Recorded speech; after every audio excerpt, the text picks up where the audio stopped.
Assassin's Creed Shadows is a dynamic game. I had a lot of expectations going into Shadows. Playing the entire series back to back for the better part of a year will do that. Some of them were met, some of them weren't, and some of them were exceeded. Feudal Japan has been a requested setting for the series pretty much since the beginning, which itself set up an almost 2-decade hype train for a setting that it probably never could live up to. So, I have a simpler question, my usual question. Is it good? And my answer is plain and simple. Yes.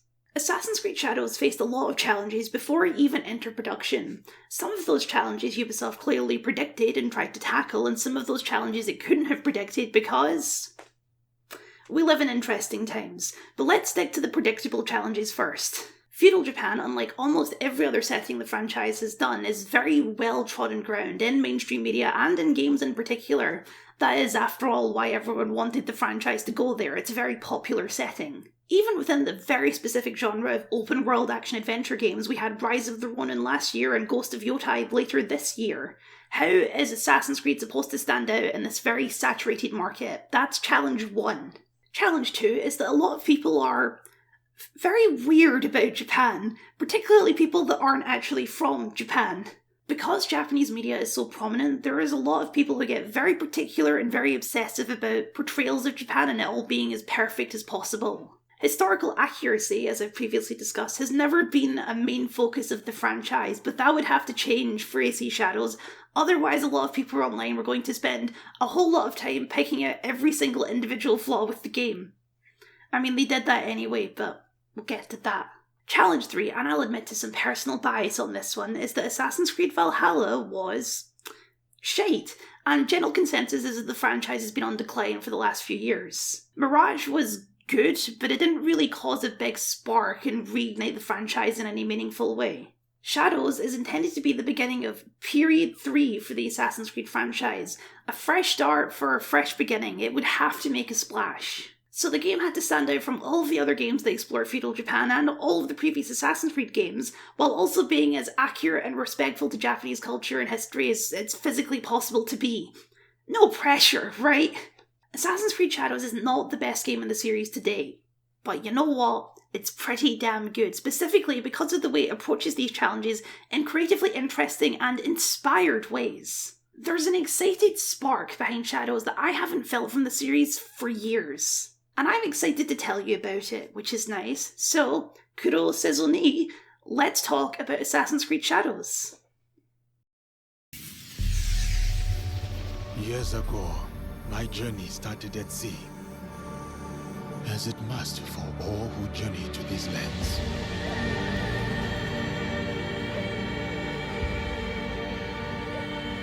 A complex and precarious place, at war with itself for centuries.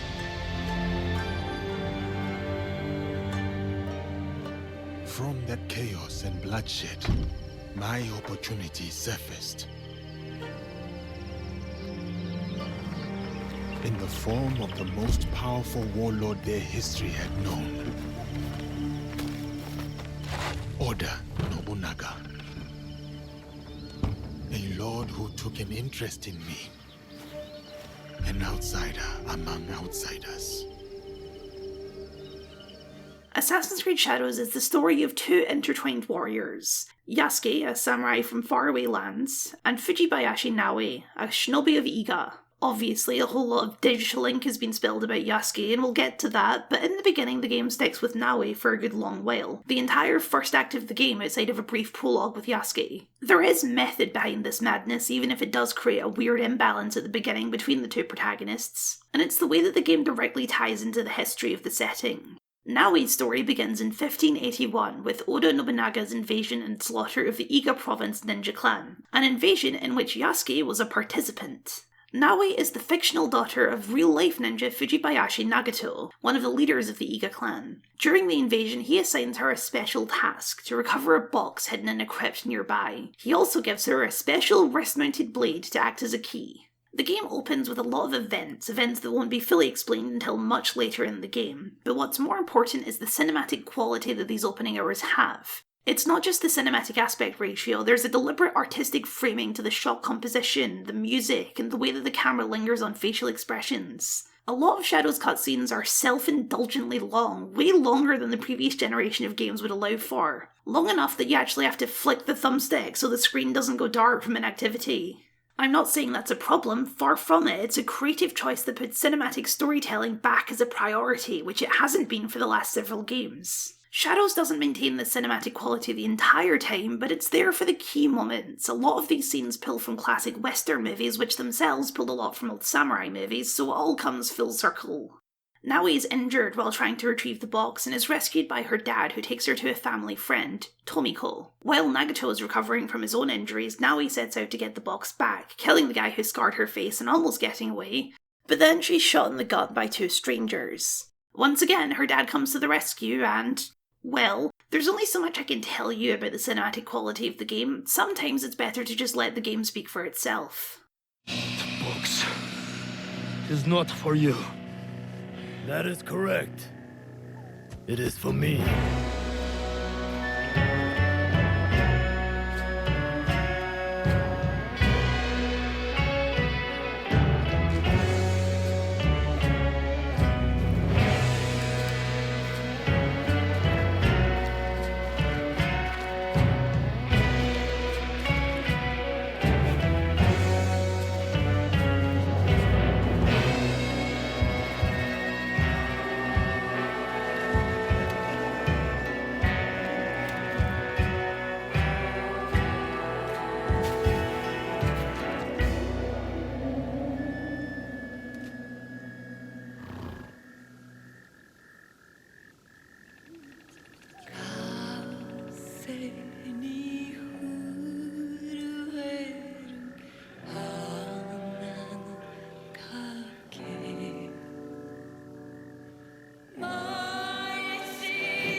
Fujibayashi Nagato. The Kakoshiba ends with you. The framing, the performance, and especially the music all come together for what must be the best villain introduction in the whole series. Rather than stick with a traditional score, for its key moments, Shadows pulls in some extremely contemporary sounds. Both Yasuke and Naoi are scored by different artists. Naoi's key scenes are scored by the Japanese-Canadian psychedelic rock band Teki Teki, who merges old Western vibes, traditional Japanese instruments, and modern vocals and instruments to create an extremely unique sound. This isn't even their best one in the game. It seems like it should clash, but it doesn't at all. In fact, it fits perfectly. The frame of the series has always been that it's actually set in the modern day, so of course the music can be contemporary. The original Ezio's family was mixed with electric guitars. It's a musical style that the series has strayed away from over the years, but since we're trying to set the game apart from its peers, leaning into the franchise's unique qualities is the right call and adds so much to the game. Teki Teki is a risky but inspired choice. They also did my new favourite cover of Ezio's Family, and hold on tight because Yasuke's music is even better, but we'll get to that in a bit. Nagato's death isn't a heroic sacrifice, it's a doomed last lashing out that you know, before he even starts that charge, is doomed to failure. Nagato is fleshed out more in a series of flashbacks a little later, but even with just this brief introduction, the scene has all of its intended emotion. Naoi's home is gone, her father is gone, and the box, whatever it was that her father was willing to die for, is gone too. All in one truly awful night. It's enough to make a girl rather upset, so the game immediately cuts back to happier times. These flashbacks are placed throughout Act 1 as an optional side mission, which can do strange things to the pacing, but as already established, Shadows is quite indulgently slow with its storytelling. Which might sound similar to a criticism I made of Valhalla, but there's a couple of big differences. The first is that even if it's slow, the game still isn't as long as Valhalla was, and the story has an actual linear structure. You can sprinkle these flashbacks in whenever, but the flashbacks do within themselves contain a linear story showing exactly how Naui ended up on that hill holding that box. The second is that Naui is an infinitely more likeable protagonist than Eivor ever was, so I don't actually mind spending more time getting to know her. She's a very nice change of pace from the last 3 games of demigods and Asgardian reincarnations, because she is extremely human. She's fragile, she takes a bullet to the gut and it takes her months to recover, which we see in another very cinematic montage. The flashbacks establish the contrast between the old Naui and present-day Naui, driving home what exactly she lost, because it wasn't just her dad. Back in the day, she was just a fresh-faced, naive girl, eager to learn, eager to become a ninja. That'll change, but it changed before the night of the invasion. The best flashback is the one showing the first invasion of Iga by Nobunaga's son, which was a complete failure. It's the first time Naui ever takes a life, and she kind of freaks out about it. She spends the rest of the fight in a daze, which is once again enhanced by Teki Teki's score as they blast a psychedelic rock song over the whole sequence, enhancing that jarring, out-of-it feeling. Her dad later teaches her how to suppress the guilt. It is, after all, not a particularly useful emotion for an assassin to have, but after so many games where murder is the most casual thing in the world, it's refreshingly normal to have a character who's actually quite shaken up about it. And it's another thing that makes Naui feel so human. Naui is picked up by an old monk and his apprentice, Soren and Junjiro, who nurse her back to health both physically and at least somewhat mentally. But she's not able to forgive and forget, so once she's fully recovered, she sets out on a path of revenge, to uncover and kill every single one of the masked figures who killed her father. Revenge is not a new theme for the franchise, but Shadows does take it in more interesting directions than usual. For the first act, though, there is no mercy to be found. This is also when the game first opens up and introduces what will become the main loop for the rest of your time in Shadows. Like the previous games, it uses an episodic structure, where each member of the Shinbakufu, the masked men, makes up one episode, which immediately gives it another leg over Valhalla because you're always working towards a clear and tangible goal. Pretty soon, Naui draws the attention of a rather famous daimyo, Akechi Mitsuhide, who tells her that Oda Nobunaga himself was the man on the horse that night and wants Naui's help to kill him. If you know anything about Japanese history, then it's safe to assume this is a lie, but even if you don't, just look at this man, he clearly cannot be trusted. But for Naui, this is a very tidy answer, one she's more than willing to believe, that the man who killed her people and the man who killed her father are one and the same. So she goes along with Mitsuhide's plan to assassinate Nobunaga at Honnoji Temple. Thus, we get the place where our two protagonists first meet, the infamous Honnoji Incident. The Honnoji Incident is one of the great mysteries of Japanese history. Not for what happened, we know that pretty definitively. Mitsuhide betrayed Nobunaga, killed all of his guards, and trapped him in the temple as it burned down, where Nobunaga then committed seppuku, ritual suicide. What we don't know is why. Mitsuhide had previously been known to be quite loyal to Nobunaga, and even beyond that, it was tactically a terrible idea that destabilized the entire country. There's a lot of theories about Mitsuhide's motivations, from a personal grudge, a petty attempt at claiming power, or a grand conspiracy, which, this being Assassin's Creed, is of course the version that Shadows goes with. It's also an event which we know, with as much clarity as is possible for this sort of thing, that Yasuke was present for, as it's mentioned in a letter by Louis Frois, this guy. Naui tries to kill Nobunaga, but is stopped by Yasuke. When she confronts Nobunaga about her father and the box, he is quite annoyed, because he has absolutely no idea what she's talking about. He orders Yasuke to kill her, but he refuses when he sees the blade on her wrist. So Naui ends up fleeing, lost and confused. At this point, Yasuke could have been absent from the game for anywhere from 8 to 15 hours, depending on how much side questing you got up to. But when he comes back to claim his second protagonist's spot, holy shit does he know how to make an entrance.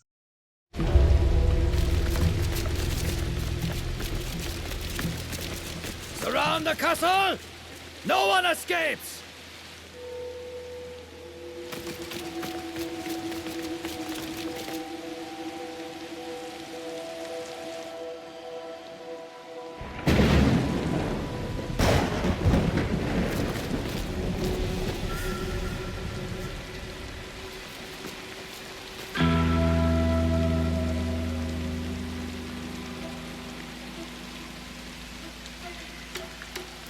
One more step, stranger, and you die!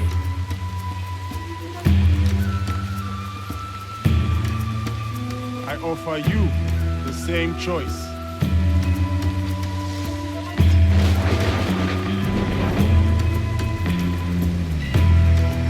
really think you stand a chance? Another step, and we will both find out. Shoot him!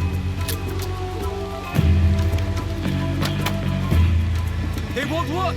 It's too wet! Just kill him! You have made your choice then. Yasuke's scenes are scored by a collaboration between the music group Thunderdrum and British Tanzanian rapper Tegs the Author, who writes and does all of the vocals in his native Swahili. So for Yasuke, we have a combination of Old West vibes, modern instrumentation, hip-hop, authentic Japanese instruments and Swahili vocals. And the result is some of the most eclectic and fucking awesome music ever put into a video game. Honestly, even if you have no intention of playing the game, listen to this album, it's incredible. Withholding Yasuke for the first act is almost completely worth it just for this moment. After so much time with Naoi, who it's generally better to avoid combat with, Yasuke feels so powerful, enhanced about 50 times by the music blasting as you tear a path to Naoi and Jinjuro. This moment is the peak of everything that works creatively about Shadows. It's cinematic, it's badass, and it showcases the strengths of the two protagonist system at its very best from both a narrative and gameplay perspective at the same time. And yet, a large and annoying portion of the internet rejects this game, and by extension the pure artistry of this sequence, just because Yasuke is black. The discourse surrounding Yasuke has been truly embarrassing to watch unfold and is symbolic of how much worse things have gotten in the last decade, how much more open and comfortable people seem to be with open racism and bigotry. And that's what this is, I'm not going to sugarcoat it. They can dress it in all the arguments about historical accuracy they want, but it's clear to anyone from the outside looking in what this is actually about. Yasuke was a real guy and a real samurai. This is not up for debate and never was until the announcement of this game. We have primary sources from both the Japanese and the Portuguese that confirm it. The only reason to try and debunk it is if for some reason you have a problem with the idea of a black guy being a samurai. Frankly, even if he wasn't real or wasn't ever a samurai, that still wouldn't justify the amount of hate and vitriol the character has received online. Especially now that the game is out and it's evident what a ridiculous amount of care and attention was put into respecting and celebrating Japan and Japanese culture. There is absolutely nothing anti-Japanese about the game. The ironic thing is that Yasuke exists to fight an entirely different culture war that this one ended up completely overshadowing. Viewed in linear progression with the last 10 years of Assassin's Creed games, Yasuke is an extension of the series' continued refusal to commit to a sole female protagonist. Jacob and Evie, Bayek and Aya, Cassandra and Alexios, Eivor and Eivor, and now Yasuke and Naoi. I have no doubt in my mind that there was an original draft of this game somewhere where Naoi is the sole protagonist. Not that that would have stopped the drama, then we'd just have 17 million videos complaining about a female ninja, but whatever. Considered under that lens, Yasuke is the very best of a bad situation. Corporate said they need to add a man, and rather than just making yet another non-canonical male version of the main character, they decided to do something creatively interesting with it. Japan has two very distinct warrior archetypes, the ninja and the samurai, and that lends itself really well to a two-protagonist system. But why this samurai? Why not another fictional Japanese guy? Well, because it's such an enticing story. A man who was brought to Japan as a slave and ended up in the good graces of the most powerful man in the country and witnessed to some of the most pivotal moments in Japanese history. Even without any details, it's inherently cinematic. The most extreme of rags to riches narratives. You can't help but wonder what this guy saw, what he did, what he thought about all the things that happened to him. Yasuke's story captures the imagination. If he was the only protagonist, then he would be a strange place to center the story, I'd agree with that. But since Naoi provides a grounding in Japan with Japanese heritage and culture, Yasuke can provide a completely different outsider's perspective, creating a much greater separation between the two protagonists. If they had to pick a guy, then Yasuke is by far the most narratively interesting guy they could have picked, and I for one am glad they did, because while I certainly would have played and enjoyed a game starring Naoi, Yasuke adds a whole lot to the game that I wouldn't want to just rip away. Shadows cleverly inverts the dynamic of Syndicate, where Naoi, the stealthy one, is the hot-headed reckless one, and Yasuke, the fighty one, is the more level-headed and calm one. Yasuke has big, just happy to be here energy, and I don't mean that as a bad thing at all, it's an essential part of his character. Yasuke is a very earnest, honest, and loyal sort of guy, but reality has done him a lot of tremendous hardships. Bouncing between slave masters all his life, taking 1,000,000 miles from his home with no real prospect of ever seeing it again. The point where Yasuke becomes the second protagonist is the first point, maybe in his entire life, that he's actually free to choose his own path in life. And he doesn't really know what to do with himself, so he latches onto Naui and her quest, having seen the blade before and knowing what it represents. A small mystery that isn't revealed until the very end of the game. The slight hiccup in that plan is what he did at Iga, actively participated in Nobunaga's invasion and personally killed Momochi Sandayu, another important leader of Iga. Although to be fair, Nobunaga did just want to shoot him.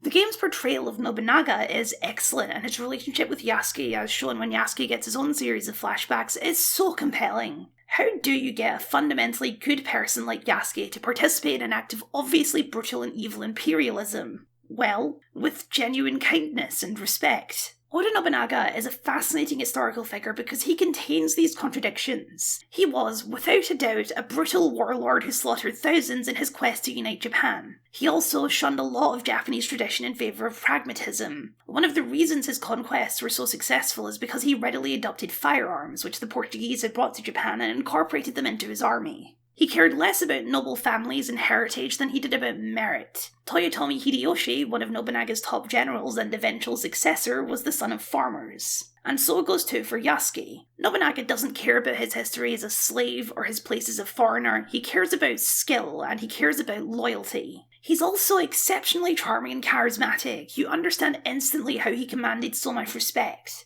The reason that Yasuke places so much trust in Nobunaga is that Nobunaga places a lot of trust in him. He tells him things he doesn't tell his own generals, gives him a place at his side as his bodyguard for no more than a sincere belief in Yasuke's abilities. He talks to him like a person, which is not something a lifelong slave is very used to. Are they truly friends? Is it even possible to be friends with a man like Nobunaga? It could go either way, but Nobunaga's kindness to Yasuke is completely sincere because he's a man that understands that loyalty is earned, not bought and not forced. Nobunaga doesn't have the context for European racism towards Africans. He doesn't see an inferior human being like Yasuke's old boss Valeriano does. He sees a strong, capable warrior that the Jesuits are wasting. The way the game handles Yasuke's race is really interesting. You actually can walk around towns in the game without causing a scene, because for almost everyone there, he's probably the first black man they've ever seen. And also he's huge. Several people in the game refer to him as a giant. He's a walking spectacle wherever he goes.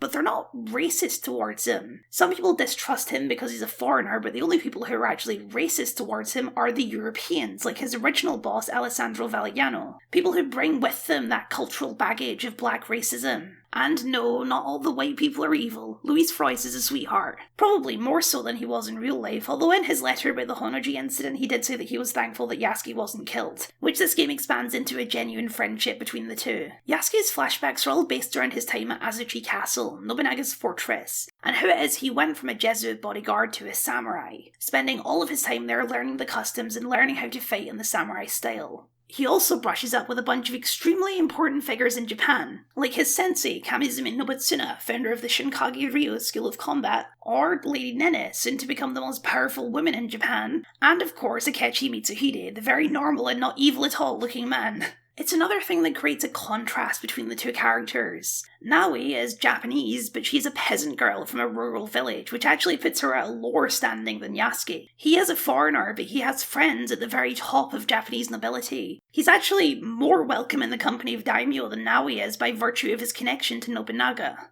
It's a hell of a step up from nameless slave. Yasuke is initially introduced with the name Diogo, clearly not his actual name because it's a Portuguese name, a name someone gave him. So, during his time in Azuchi, he picks a new one. A kid tells him the story of his grandfather, Yasuke, a great warrior who fought for the people. A new name for a new life. One of the last shots of his flashbacks has Yasuke ride past Valeriano and Frois, resplendent in shiny new armour atop his own horse, a level of respect and status that far surpassed that which Valeriano has achieved or will ever achieve in his time in Japan. And the look of absolute disdain on his face is priceless. Not Luis Frois though, he's on board because he's a sweetheart.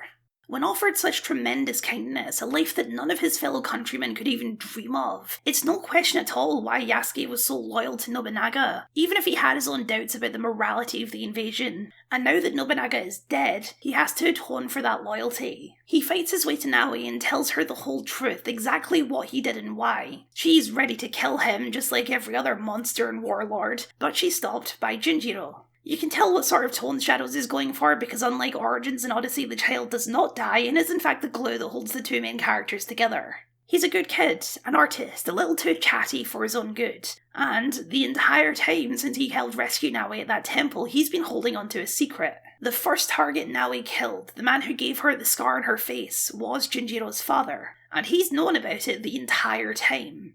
Revenge is cyclical and self-destructive. Yasuke did a bad thing. He knows that. He's trying to atone for that. Should Naoi deny him that chance because of her own anger? As Junjiro puts it, if she kills Yasuke, then she ought to hand the katana to him next so he can cut her down. She killed his dad for the same reasons Yasuke did what he did, a sincere belief that they were doing the right thing. And if that's automatically worth death, then she should be next on the block. But what would that vengeance solve? Who would it help? That's how Junjiro learned to forgive Naoi during her time in the temple, because he learned to see her as a person, a human being with vices and virtues just like all the rest of us. Not to mention the permanent scar on her face, a reminder of exactly why she killed his dad. It's a moment that changes the course of the rest of the story, not just because Yasuke is taking one of the reins, but because it calls into question the motivations of what Naoi is really trying to do. Is she killing these people in spiteful revenge, or is she trying to build a better world? A world of beauty and equality, and where people don't have to suffer like she suffered. It's not as simple as murder is bad, you're still going to kill most of the Shinbakufu. It's that revenge is a bad reason to kill someone. It prioritizes the personal over the political. If you're going to kill someone, it should be because they're making the world worse, not just because they wronged you personally. Mercy is a tool just as much as murder is, not only for Yasuke. For the first time in the series, there's actually several targets who you can spare. A former pirate trying to atone after the death of his wife, corrupt merchants under the thumb of someone much worse, a former soldier turned penitent monk trying desperately to escape his guilt. You can be the judge, jury, and executioner if you think these people deserve it, but you don't have to. You can believe in the power of redemption, and decide that these people still have some good to put into the world, regardless of what they may have done in the past. Together, Naoi, Yasuke, Tomiko, and Junjiro form a new pact, the Kakushiba Iki, League of the Hidden Blade, to fight against injustice and put a stop to the schemes of the Shinbakufu. Not out of revenge, but for a better tomorrow. Thus begins Act 2. Act 2 is unfortunately when Shadow starts to fall into some of the same pitfalls as Valhalla, but with a lot of key differences which make it much less tedious to play through. The biggest one is the one you've been seeing this entire time, which is that Shadows is absolutely drop-dead gorgeous. The game is unquestionably the most environmentally scenic in the whole series. Part of that is just the natural scenery of Japan in real life, but there are a whole lot of tricks going on to enhance that. The weather is the most impressive. The way the wind blows through trees and grass would absolutely destroy a console from 10 years ago, and it adds so much to the ambience of the world. Shadow's limited scope to the provinces surrounding Kyoto and south-central Japan instead of the entire country, and that limits the variation in geography. So the game implements a dynamic season system to compensate. Every 4 days or so of in-game time, the seasons will shift and change the colours and atmosphere of the world.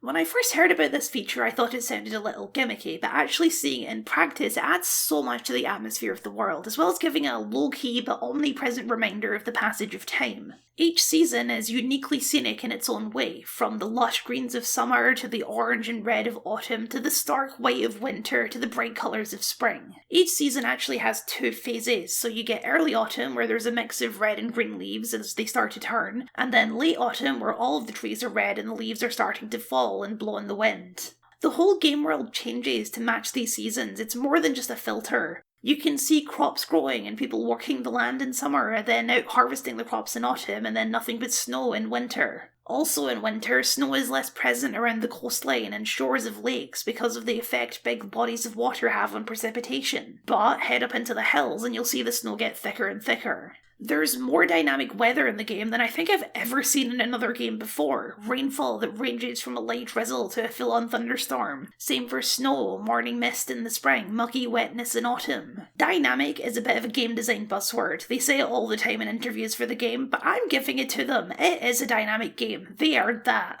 And it extends to more than just the environmental design. Back when I was talking about Syndicate, I nervously hoped that Shadows would build on the 2-character system, and I'm happy to report that they absolutely did. The issue in Syndicate was that Jacob and Evie didn't feel different enough to play, and that issue has been solved by Shadows. Shadows takes the two playstyles of the series, stealth and combat, splits them between the two characters, and pushes each character so that they become the most extreme version of that playstyle possible, to the detriment of the other. Naoi is kind of bad in combat, and Yasuke is hilariously bad at stealth. It is possible for each to do the other. You can create a pretty good stealth archer build for Yasuke if you really want to, but it's not his primary skill set.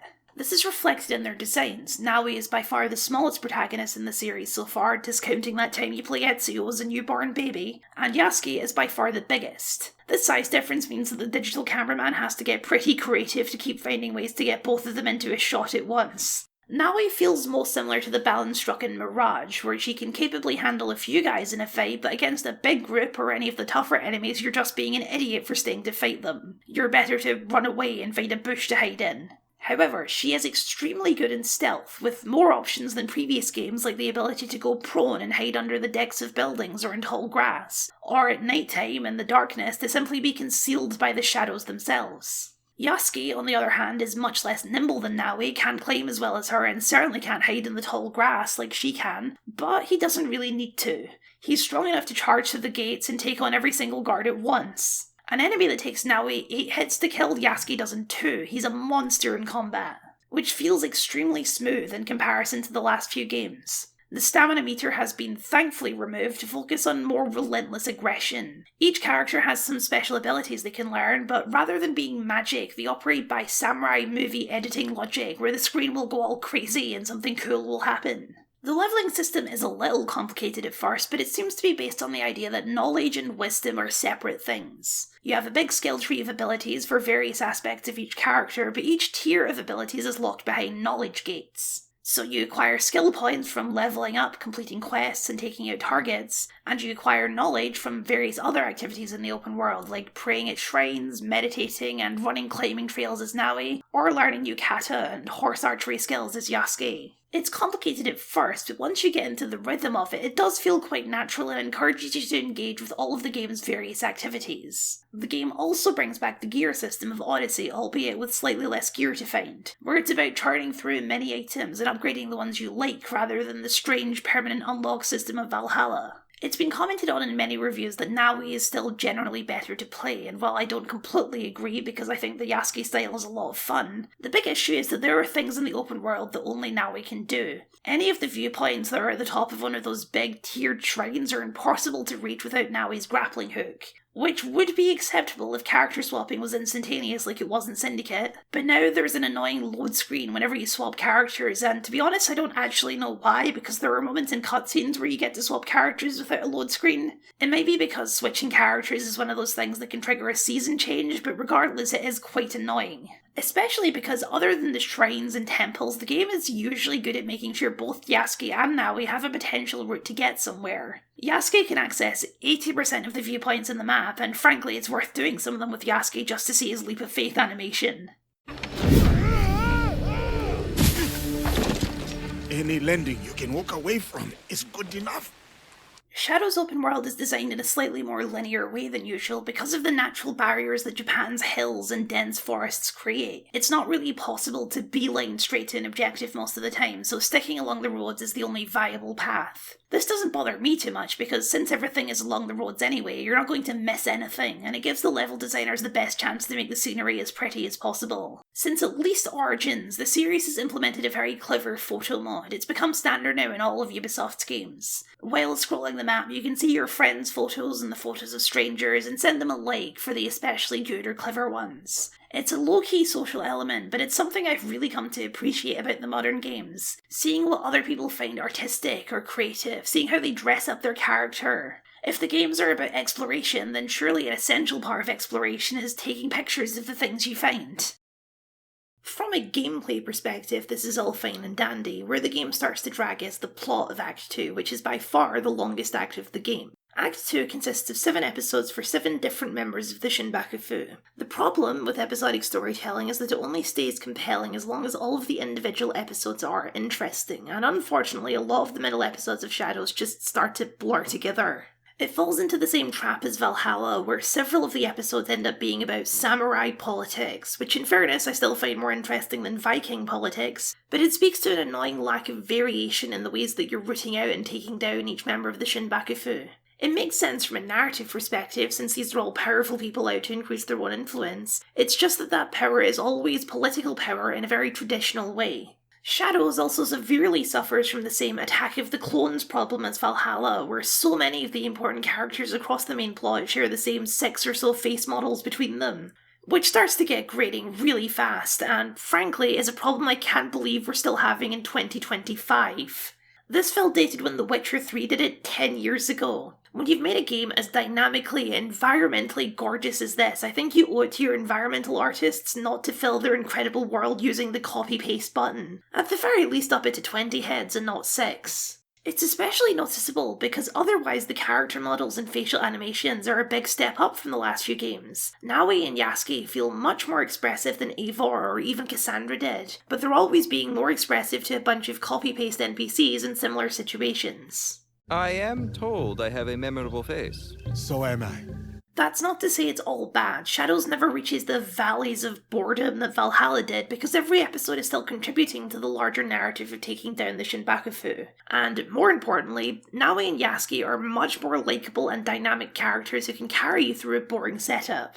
Watching their friendship blossom is wonderful. There are many optional scenes scattered across the map where the two of them will just talk, opening up a little more to each other and to the player. Both Naui and Yasuke have potential romantic partners, but the game never tries to do anything romantic between the two of them, which is good because the obvious age difference would make it sort of weird. She is in her 20s, but Naui still feels very much like a kid with a lot to learn, where Yasuke is clearly an adult. They're two very different people from different worlds who've lived very different lives, but they develop a lasting friendship anyway despite their circumstances. The two of them often clash as you go through the main plot because of their different perspectives. Naui is a radical. She's never met a daimyo she could trust and doesn't particularly care for all their pomp and circumstance. She sees the peasant and lord system as nothing more than a tool of oppression, and it's reflected back at her too. As a member of the peasant class, she gets very little respect from the high and mighty. Yasuke knows firsthand that the lords, like anyone, are just people. Some of them are good, some of them are bad, and painting with a wide brush isn't usually a helpful thing to do.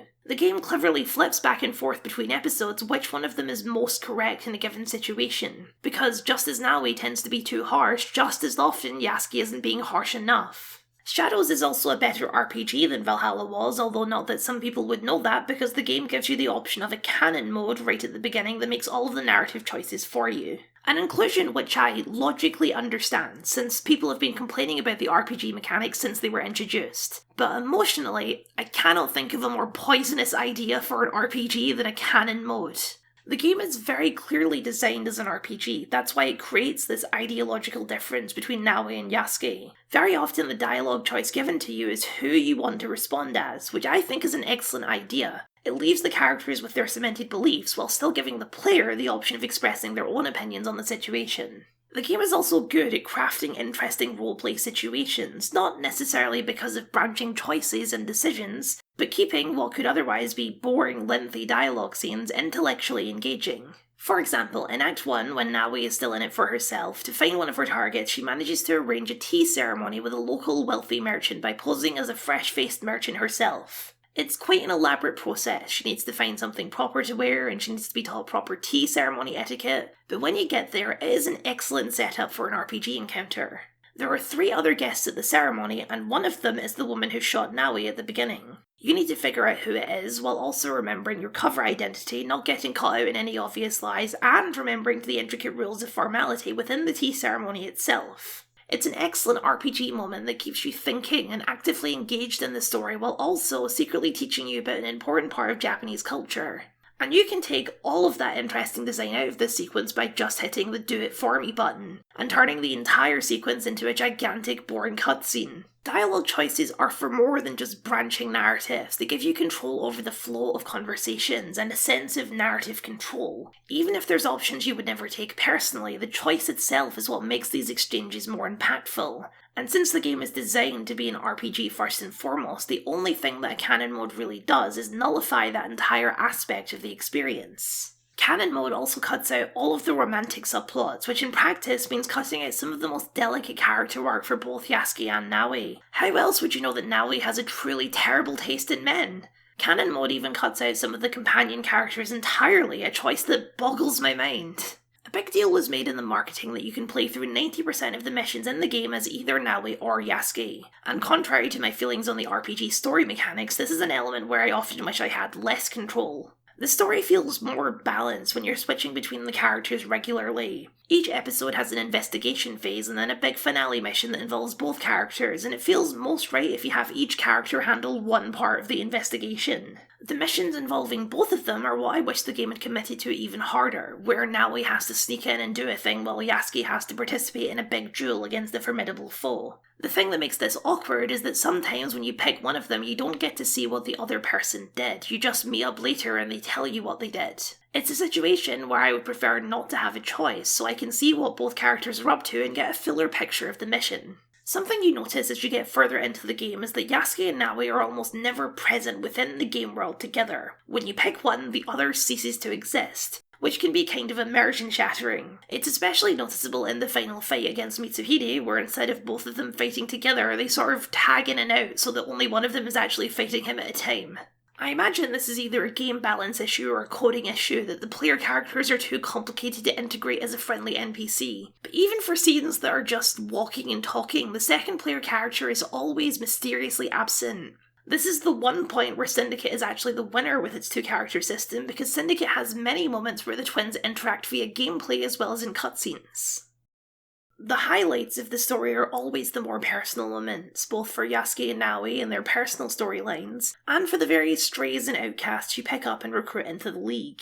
Shadows brings back the assassin recruits, which haven't been in the game since Assassin's Creed 3, and it takes the same approach as 3, where each recruit is a fully individual character with their own questions to follow before and sometimes after you recruit them. They're somewhere between minor NPCs and full-on RPG companions, especially since several of them double as romance options for either Yasuke or Naoi. Ginojo, for example, is a surprisingly deep character for someone who initially presents as the most cliché guy ever, a smart-talking, ladies' man, bad boy thief. He starts off as exactly that guy, and really annoying about it too, but as you get to know him better and peel back the layers, you see that it's all a front. Tough guy posturing that hides a deep depression about the world and his place in it. He's in a full-on doomer black pill spiral and on the cusp of giving up on the world entirely and letting it all burn down. But you can bring him back from the brink and set him on a better path. As long as you're not playing on canon mode anyway. Ginojo is genuinely unlikable a lot of the time, most doomer black pill types are, but he's not a lost cause, you just have to be willing to take a chance on him.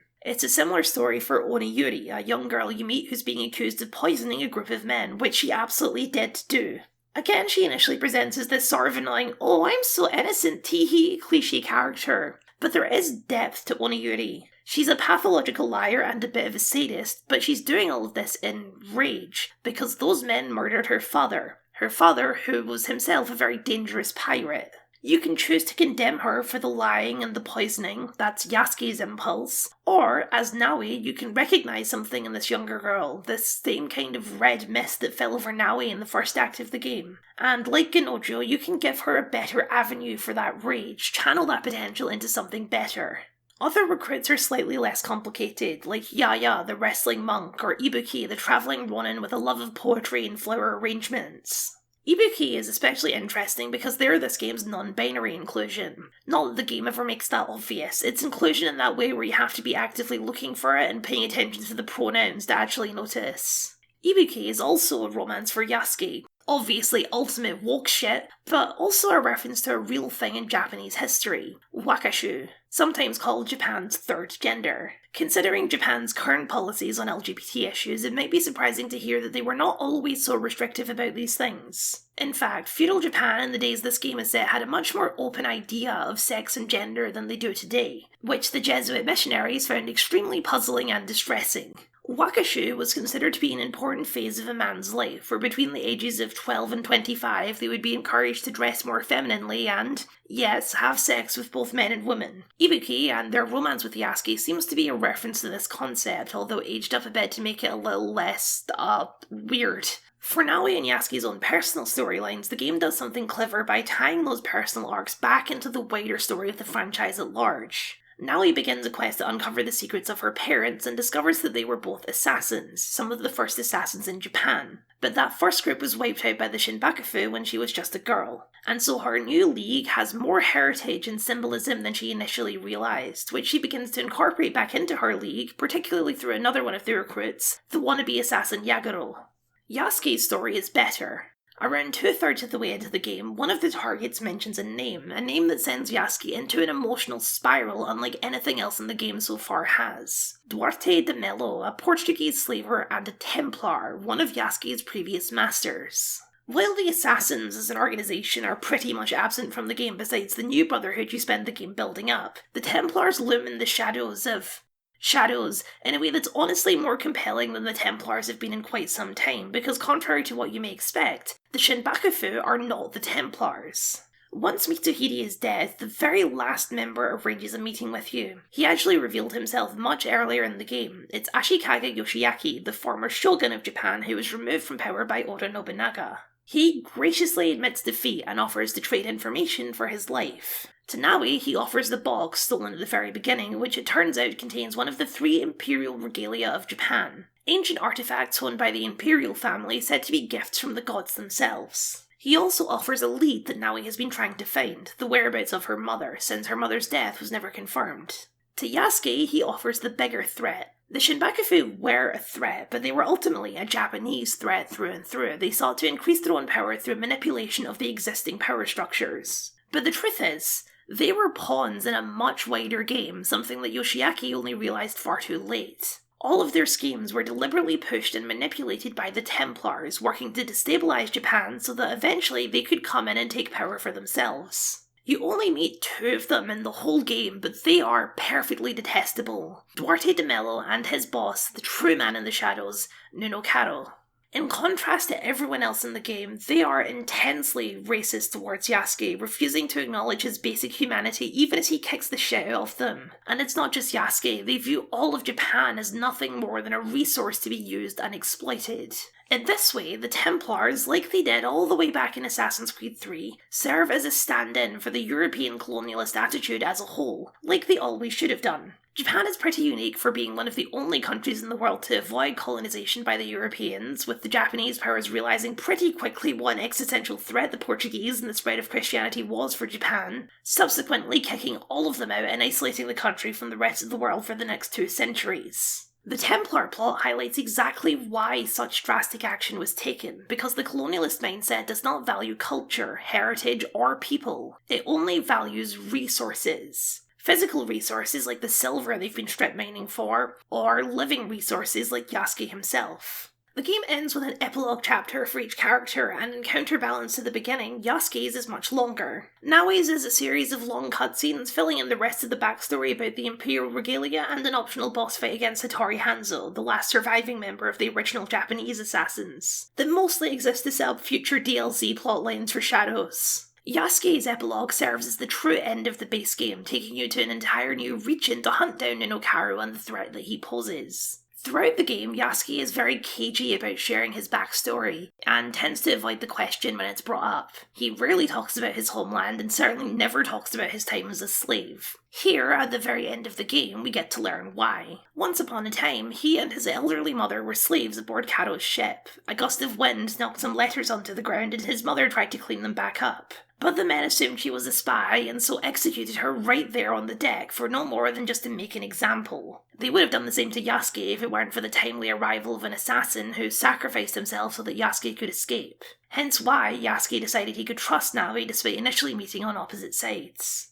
There is a poignancy in Yasuke being the one to put an end to Ninokado, and it's not exactly about revenge. It's about the threat that Ninokado represents. Yasuke knows firsthand what men like this do to the nations they conquer, how they dehumanize the other, treat them as nothing more than animals. They already destroyed his own people that way. He won't let them destroy this one. After Valhalla's upside-down portrayal of good colonialism and Mirage's total lack of saying anything, it's nice to have an Assassin's Creed with some genuine bite to it again. A game that isn't scared to directly confront the darkness of history, a game that explores issues like classism, racism, and colonialism with a firm hand. For as much respect and care that the game has for Japanese culture, the game also doesn't pretend that feudal Japan was some sort of paradise. It had real, systemic issues that, much like back in Assassin's Creed 3, you can't just solve by stabbing everyone. Sometimes the only thing for it is to just keep fighting the good fight. Much like with the last few games, the end of Shadows as I make this video is hardly the actual end of Shadows. There's already plot threads set up to be followed later, like Naoi's mother, and the extremely noticeable absence of all things Isu in the game. Although I'll bet all the hairs on my chest that the Imperial Regalia will later be revealed to be Isu artifacts. The game does include a couple of unexplained supernatural elements that, in the absence of any sci-fi explanations, are quite distracting. For example, one of the major NPCs in Yamato appears to be a ghost? There's a series of legendary animals to draw which are clearly magical, and it's unclear how real these are supposed to be. And most confusingly, after a questline where you hunt down a bunch of fake yokai, you run into and kill an actual, genuine yokai with no explanation at all. I don't really know what to make of any of this, if they're going to be explained at a later date, or if we're just making magic canonical in the universe now, which would certainly be a bold choice after nearly 20 years of careful sci-fi explanations for absolutely everything. Well, except for the werewolves, but this time there wasn't even magic hallucinogenic fog. From what they've described, the future of Assassin's Creed is going to be more and more complicated to talk about, turning not just this game, but the entire franchise into a kind of omnipresent live service. The new interface for Shadows also includes the option to launch all of the previous games from Origins onwards, and they've talked about wanting to do more returning DLC like the Corfu Sky crossover missions for Odyssey and Valhalla. There's already rumours of a new DLC in development for Mirage. That also ties into the modern day plot of the game, which is more cryptic than it's ever been before, but it seems to be dealing with themes of AI and going full on Matrix as far as I can tell, with you, whoever you are, being stuck in some sort of abstergo device called the Animus Ego designed to break your free will. For some reason, this means that the game has a season pass which you advance through by completing weekly challenges for in-game rewards and blocks of text that tease things happening in the modern day story. If it even is the modern day anymore, because it seems like we may have jumped into a dystopian cyber future. None of it really has much to do with the plot of Shadows. In the story, it's mostly used as an excuse to give you glimpses into alternate perspectives, like eavesdropping on a meeting between Nuno Caro and Mello talking about their plans, or getting into the head of Alvaro Catarbiera, the Spanish assassin who established the Japanese Brotherhood and recruited Naoi's mother. None of it is supposed to make sense yet. It's all cryptic and vague to incentivize hardcore players to keep coming back for future content drops to try and decode what the hell any of it actually means. I don't care that much, but it's such a small part of the game that my lack of interest doesn't really matter. As much as I hate the live service model, and I do really hate the live service model, based on what they've described, what Ubisoft is planning for the series is creatively ambitious, and I'm very curious to see if they can actually pull off any of what they want to do, or if it's all going to crash and burn within the next year or so. Despite what all the online weirdos claimed, Shadows has been a hit, one of the best-selling games in the franchise, which means we've got some juice in this old Assassin's Creed tank yet, and I'm at least curious to see where it goes. This is a weird place to end a retrospective series because this isn't really the end at all. It's not even the proper end of Shadows yet. We might not get that for years. Because if the Assassin's Creed series represents the evolution of game design over the last 20 years, then Shadows will without a doubt keep up that trend with its perpetual service, live service, whatever we call these things these days. It's easy to be cynical about this franchise, to be cynical about Ubisoft in particular. The 2020 reports may have shaken things up, but Ubisoft is by no means a perfect company now. A lot of the people who were in charge then are still in charge now. There's a lot of people from a lot of different angles rooting for this franchise to fail, and not just the anti-woke weirdos, the people who have a legitimate grievance with Ubisoft. And of course, my eternal nemesis, the people who don't like any new things and want all the things to go back to how they were in the good old days. I just can't get on board with any of that, because to me, the core promise of Assassin's Creed, making history your playground, it's never gone away, and there's no other franchise that does it quite as well as Assassin's Creed does. Over the years, they've brought together some of the best writers, the best artists, the best composers, the best historians to create a series of experiences that, yes, have their ups and downs, but they're the product of thousands of people across the world, both within the games and without. Just think about that big picture, a massive, multinational team with the goal of exploring the most fascinating parts of our history and our culture, and celebrating everything it is that makes them unique and worth remembering.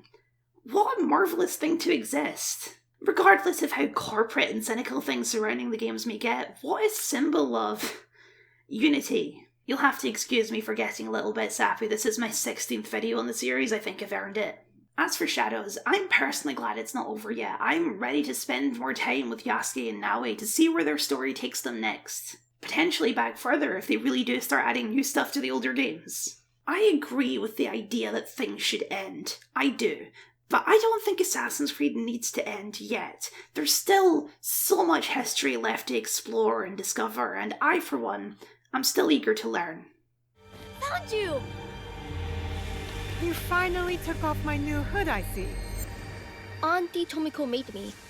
She said I'd hurt myself running around with it falling over my eyes. It is too big for you. It is now, but maybe I'll grow into it.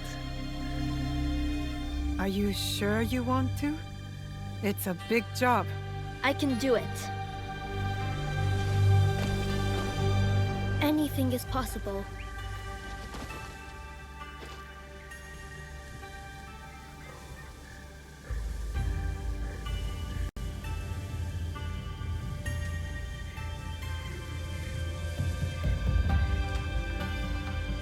Thank you for watching, and a very special thank you to my wonderful patrons for your continued support. If you'd like to see your name up here, or just support the things that I do, then please consider signing up. It would mean a lot to me. As well as a like, comment, share, subscribe, and ring the bell before that ninja destroys it with shuriken. Working on this series, I won't say it took longer than I expected, because I expected it to take a long time, but I'm quite happy with how it turned out. I think I've learned a lot about the games and learned to appreciate all of their flaws and all of their things they do really well, better than I ever did before I started doing research on them. And if you've been watching along since the beginning, then I hope you've enjoyed coming along on this journey with me. If you haven't, then you can find the entire, complete, at least for now, series in this playlist up here, which I think now comes to around 16 or so hours, so that should keep you occupied for a few days. Or just a very exciting, very, very long day. Please let me know if you decide to do that. And now, I suppose, I need to figure out what to do next.